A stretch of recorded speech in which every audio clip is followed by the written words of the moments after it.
Allora, abbiamo fatto un po' un quadro secondo le varie posizioni che vengono rivestite, ma vorrei partire un po' dando il là, poi prendetevi ognuno un po' la parola, anche dei titoli dei giornali. Ho preso qua il Corriere della Sera, ma vedo che viene ripreso un po' dappertutto. L'Europa incalza.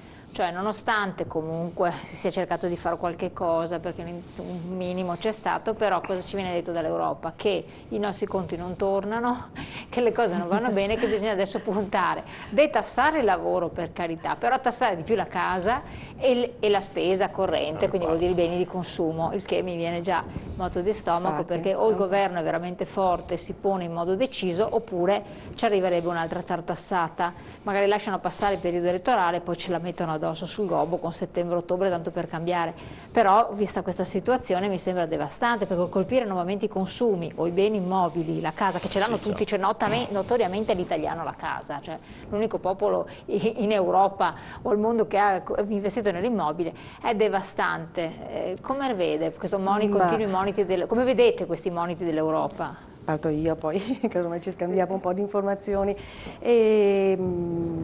L'Europa continua con la stessa politica che, che ha dimostrato di non essere di successo rispetto alla crisi. E quindi sempre quello del rigore e del pareggio dei conti. Sicuramente è un elemento importante, però non può essere questo il modo con cui usciamo dalla crisi. E non è tanto che mi spaventi la tassazione della casa che c'è in tutta Europa come criterio, anche se è vero che in Italia abbiamo una proprietà che è diffusa, insomma, per politiche della casa che hanno privilegiato la proprietà privata rispetto alla casa pubblica, a differenza di altre nazioni. Il problema è che bisogna invertire le politiche economiche dell'Europa, cioè se una lettura possiamo dare del risultato di queste votazioni europee anche per quanto riguarda il nostro Paese, quello che gli italiani hanno detto: dobbiamo cambiare le politiche in Europa. E noi ci auguriamo che Renzi, forte del successo che ha registrato in queste elezioni, avendo davanti anche il semestre europeo, abbia la forza di far cambiare le politiche di rigore dell'Europa, perché di politiche di rigore si muove rispetto al mercato. Non sembrano averla capita, però perché... No, voglio dire, c'è un Parlamento che è uscito che ha un determinato equilibrio, quindi bisogna rispettare il voto, insomma, di tutte le nazioni che ci sono in Europa. Però tra le forze che sono anti-europee, che criticano l'Europa perché appunto non è efficace, e le forze che vogliono l'Europa però ridiscutono le politiche economiche, forse si può trovare una modalità per cui si cambino le regole, cioè il rigore di bilancio non può essere. Adesso l'Italia ha chiesto uno slittamento, un allungamento dei tempi, ci auguriamo che appunto si possa fare, quantomeno togliere dal patto di stabilità quelle che sono le spese per gli investimenti, perché di questo c'è bisogno. Se non ci sono, io rispetto anche alle cose che diceva prima il dottor Zabeo, non è cioè che la crescita genera lavoro. Bisogna cambiare il paradigma, è il lavoro che favorisce la crescita, dobbiamo puntare sul lavoro, dare delle opportunità di lavoro per mettere in moto il volano, mettere in moto il reddito, i consumi. È quello il problema è che un'azienda assume se ha fiducia, se ha speranza, se ha mercato, se ha prospettive di crescita, altrimenti... Per quello c'è il ruolo dello Stato, per quello ci vogliono investimenti, ci sono i fondi europei, ci sono delle politiche,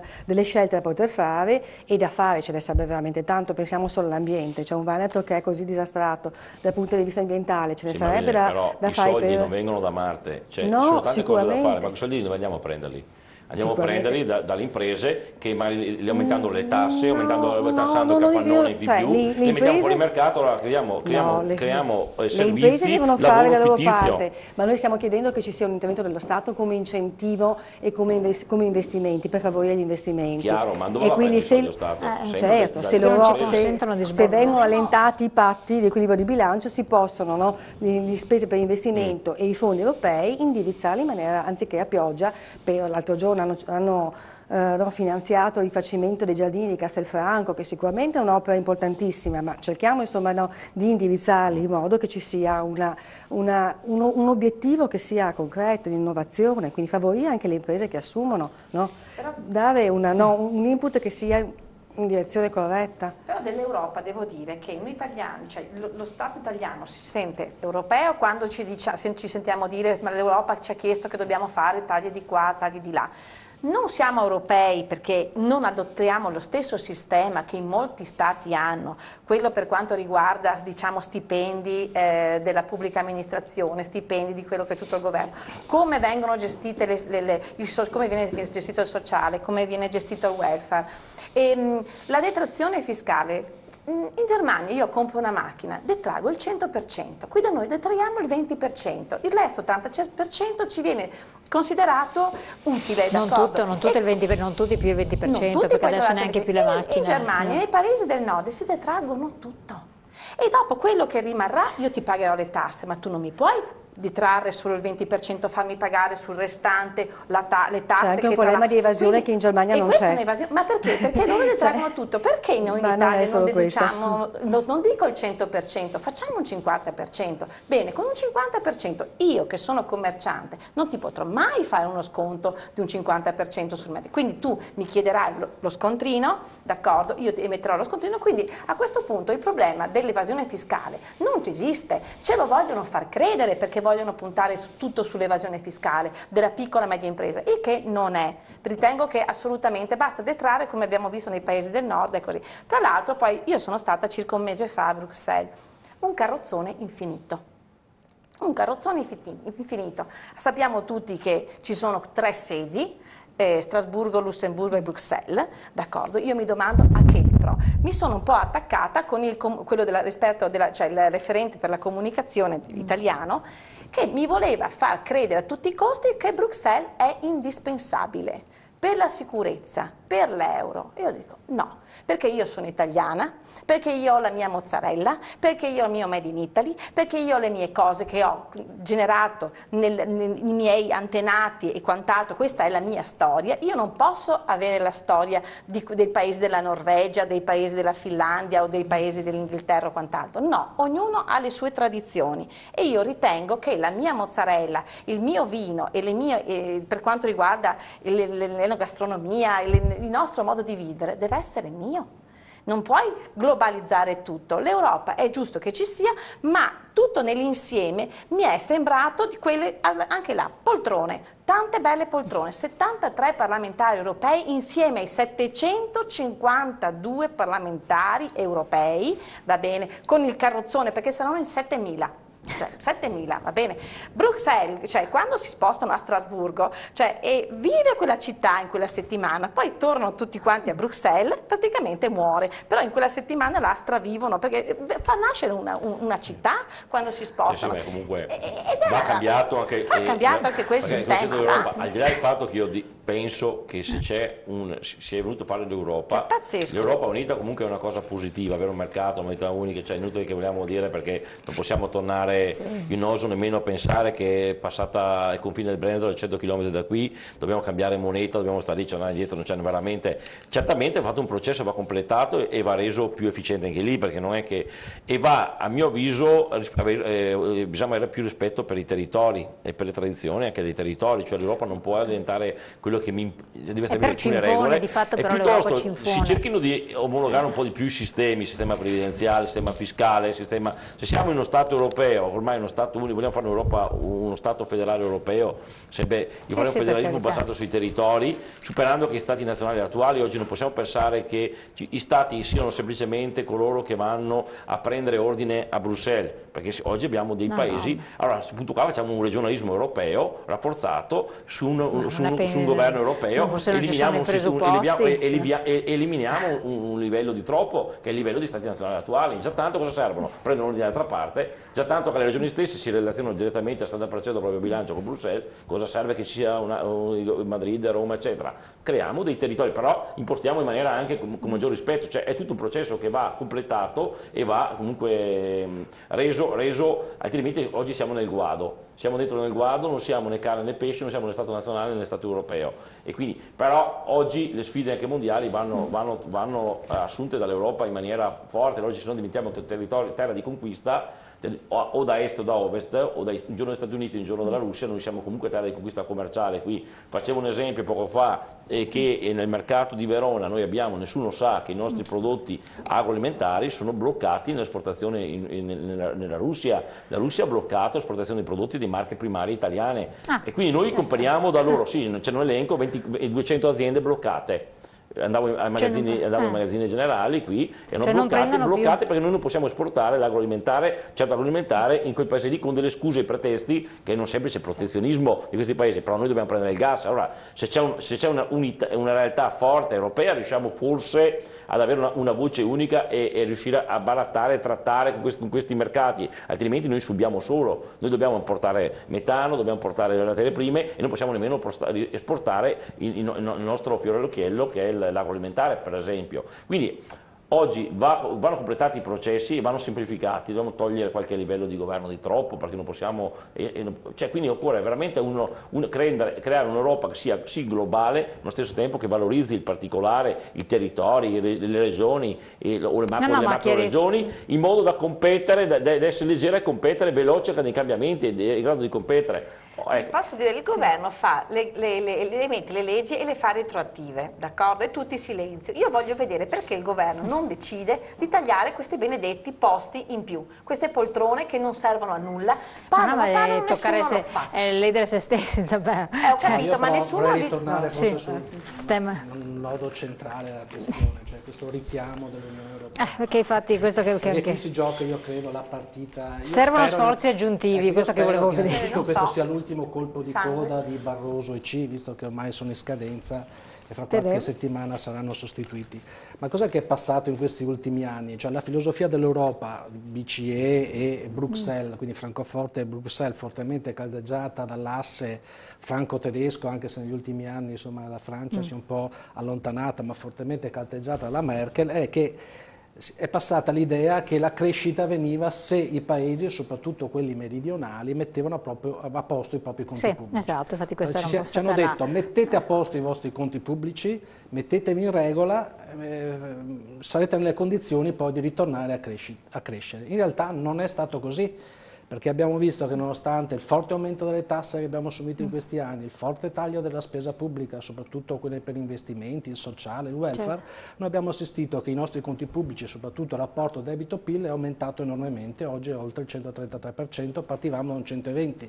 Nel frattempo è aumentata la disoccupazione, sono aumentate le sacche di povertà e di disagio sociale, quindi abbiamo sbagliato completamente le politiche di rigore e di austerità che in tutta Europa hanno fallito. A differenza di cosa hanno fatto invece gli statunitensi, che in una fase di crisi, tra l'altro la crisi che l'hanno generata loro con la crisi di subprime, eccetera, cosa hanno detto? No, sostanzialmente la crisi si supera se si ritorna a investire e quindi loro hanno inondato il mercato di investimenti. Il Giappone ha fatto lo stesso. Il Giappone ha fatto lo stesso e dopo, grazie alla crescita, riusciremo a mettere a posto i conti. È questo che stanno facendo loro. Ma non è stato un calcolo, voi che siete esperti anche nei calcoli, un calcolo sbagliato fatto da un ricercatore universitario americano? Non è solo quello. Ma non è solo quello, è una politica economica completamente sbagliata. È una politica economica completamente sbagliata. E in tutte le crisi economiche, noi abbiamo visto degli ultimi 150 anni a questa parte, i paesi sono usciti da queste situazioni investendo di più, indebitandosi, perché avevamo la necessità, ad esempio con la costruzione delle opere pubbliche, che non necessariamente sono solo ponti, strade, autostrade, ma sono anche scuole, sono ospedali, sono infrastrutture sociali. Un'apertura anche così là si esce dalla crisi, rimettendo in moto l'economia. Se invece da un lato, se da un lato lo Stato non può più investire, nemmeno i comuni che hanno i soldi a disposizione grazie al patto di stabilità non possono farlo, le famiglie e le imprese stanno vivendo una situazione di crisi di liquidità drammatica, qualcuno mi dovrà dire come si fa a creare crescita, creare nuovi posti di lavoro, se nessuno rimette in moto l'economia. Assolutamente. Il discorso appunto dell'Europa, ne abbiamo parlato anche altre volte a livello di sindacato unitario europeo. Ce n'è bisogno di sindacato nell'ottica appunto di... Infatti perché adesso le persone sentono un po' questo discorso di distacco dal sindacato. Rispetto al quale si opera, quindi regole fiscali uniche, no? Sarebbe opportuno che ci fossero. E che là però Abbiamo protestato quando hanno elevato la tassazione sui titoli, però eravamo completamente fuori, no, dai livelli europei, quindi ci siamo avvicinati adesso, ma anche regole del lavoro. No, che siano uniformi. Basta che non ci mettano gli stessi stipendi che ci sono in Polonia o che so io, perché ci sono delle... Il problema è che noi adesso c'è questa concorrenza sleale che viene fatta, no, anche da aziende, anche italiane, che si spostano la loro sede nei paesi dell'est e poi applicano quei contratti ai lavoratori, per cui anziché prendere i 1.000, 1.200 euro, 1.500 euro che potrebbero percepire, dicono, sai cosa c'è? No, ti applico il contratto, 400 euro. Peccato che in Italia non si possa vivere, no, rispetto con queste cifre, ed eventualmente erogano le differenze in nero o comunque si avvalgono di persone che vengono da altri paesi. Allora questo è frutto anche di leggi che ci sono, che non sono corrette, che vanno modificate, per cui bisogna creare le condizioni per cui ci siano delle regole uniformi, dei contratti che siano effettivamente europei per quanto riguarda il lavoro, perché questa mobilità che c'è, no, del lavoro sia regolamentata in qualche misura, altrimenti ci sarà sempre un paese più povero in cui il lavoro costerà di meno, che farà i lavori che ha un prezzo più basso di quello che si però c'è anche un'altra cosa da dire, guardi. E quindi noi corriamo questo rischio. Germania, scusa un secondo, perché quando noi abbiamo poi le aziende, anche le multinazionali, che dicono delocalizzo perché in Polonia il lavoro mi costa un terzo di quello che mi costa in Italia, poi c'è la rincorsa ad abbattere il costo del lavoro, a vedere come si va incontro per evitare che se ne vadano. Ma siccome la produttività è data un pezzo del costo del lavoro, ma l'altro è anche del costo per pezzo di prodotto, e quindi lì entrano altri fattori, entra l'innovazione, entra anche quanto si investe, quanto anche il sistema paese riesce a mettere a disposizione come efficienza della pubblica amministrazione, come infrastrutture, cioè non è solo il lavoratore dopo che l'hai spolpato, gli hai aumentato l'orario di lavoro e hai ridotto lo salario, la retribuzione, poi pretendi anche che vada a fare consumi, acquisti per rilanciare, cioè non riesce neanche a comprarsi i prodotti che produce. Io non vedo che l'imprenditore è costretto a un certo punto ad andarsene. Cioè è costretto perché tra il cuneo fiscale, tra le tasse, tra tutto quello che poi soccombe, perché quando io vado a chiedere un prestito, d'accordo, io devo ipotecare la mia casa, devo ipotecare se non basta la casa di mia madre, però dopo magari le cose non vanno come io pensavo e qui mi vedo che mi tolgono la casa, quindi non c'è mi tolgono la casa mia, la casa dei miei genitori che mi hanno in quel momento aiutato, quindi è una questione che non credo che possa identificare la situazione dell'imprenditore, perché l'imprenditore per me è una sconfitta andare all'estero. Se io lascio a casa un indipendente, si permette, io non lascerei mai a casa, vuol dire che io vorrei crescere, quindi aumentare. Colossi che sono andati in Asia a produrre perché costava di meno e adesso stanno andando in Africa perché costa di meno. Sì, ma ci sono multinazionali, ma sono le multinazionali, ma noi non è che il mondo nostro non gira nell'Italia, la rincorsa del lavoro dove costa di meno non è qualità. Se c'è una forza che abbiamo noi come modello nord-est, che ha avuto il Veneto come capacità, è stato proprio quello di essere creativo, di stare nell'innovazione, di conquistarsi i mercati. Su questo dobbiamo lavorare. Anche le imprese artigiane, che sono un elemento di qualità, un fiore all'occhiello della nostra regione, hanno l'esigenza magari di mettersi in rete, di usare di più le tecnologie, di usare anche il marketing, di stare dentro la globalizzazione, altrimenti non c'è una dimensione. Sono d'accordo, sì, certamente sono aspetti importanti questi, perché la competitività è data da tanti fattori, non è uno solo, non si fa solo sul costo del personale, al di là del fatto che se guardiamo il costo del personale che per esempio in Germania prendono stipendi più alti di qua, il costo del lavoro è leggermente più alto di qua complessivamente, compreso il cuneo fiscale, però si dice ma come mai che là le imprese riescono a essere competitive e qui no? Ma è un sistema imprese diverso. Come mai che là va meno peggio di qua la situazione e noi non riusciamo? Perché lavorano sulla qualità, perché lavorano sulla qualità, si lavora, perché c'è meno tasse. Ci sono, a parità di cuneo fiscale, posso dire che se sommiamo c'è ricerche dati, il cuneo fiscale dato dal costo fiscale e dato anche dal costo contributivo, sommato assieme il costo del lavoro più la retribuzione, quindi il costo del lavoro, del personale, è in linea con quello d'Italia, se non addirittura superiore per dipendente, ma c'è una produttività che è molto maggiore, cioè vuol dire a parità di lavoro, vuol dire che si produce di più e meglio. Vuol dire che allora perché questo? Qualcuno si è anche interrogato, ma perché in Germania si produce di più e meglio? C'è anche dal punto di vista sindacale, si è fatta una politica che si è superato i contratti nazionali, standardizzati eccetera, si è arrivato a contrattualizzare tutto all'interno dell'ambito della singola azienda, la produttività si recupera quando c'è un rapporto diretto all'interno della singola azienda, quindi occorre che l'imprenditore, io sono imprenditore, pago volentieri un buon stipendio al mio collaboratore, se questo mi rende quello stipendio che gli do, e quindi cercare una maggiore contrattualizzare a livello periferico, a livello locale e a livello anche in Italia. Questo sì, ma non è questo questo modello qua in Germania secondo alcuni è stato uno dei motivi che ha migliorato la produttività. Ma perché la produttività è bassa? Questo mi domando. Parlo del privato, ma se andiamo nel pubblico è del tutto quasi, in certi settori è assistenzialismo puro. C'è stata poca innovazione in questi anni, si è cercato appunto di stare dentro il mercato globale riducendo il costo del lavoro. Adesso do la parola però devo andare in pubblicità io. Devo andare in pubblicità, quindi perché c'è bassa produttività da noi? Quindi questa è una domanda a cui adesso voglio che cerchiate di dare delle risposte. Pubblicità rapidissimi, poi torniamo insieme. Cercate di darvele anche voi delle soluzioni.